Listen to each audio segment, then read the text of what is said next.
జనగామ జిల్లాలో ధాన్యం కొనుగోళ్లను మరింత వేగవంతం చేయాలని జిల్లా కలెక్టర్ సందీప్ కుమార్ జా అధికారులను ఆదేశించారు. లింగాల గనవరం మండలంలోని పటేల్గూడెం ఐకేపీ ధాన్యం కొనుగోలు కేంద్రాన్ని శనివారం ఆకస్మికంగా తనిఖీ చేసిన కలెక్టర్ కొనుగోలు ప్రక్రియ, తూకం విధానం, రికార్డుల నిర్వహణను పరిశీలించారు.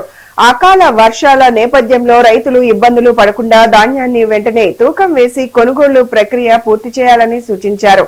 కొనుగోలు చేసిన ధాన్యాన్ని ఎక్కువ కాలం నిల్వ ఉంచకుండా గన్ని సంచుల్లో నింపి మిల్లులకు తరలించాలని ఆదేశించారు. ఓపీఎంఎస్ లో రైతుల వివరాలు, కొనుగోలు సమాచారం సకాలంలో నమోదు చేయాలని, అన్ని ప్రక్రియల్లో పారదర్శకత పాటించాలని కలెక్టర్ స్పష్టం చేశారు. హమాలీలు, వాహనాలు అందుబాటులో ఉంచి కొనుగోళ్లను త్వరితగతిన పూర్తి చేయాలని కేంద్ర నిర్వాహకులను సూచించారు.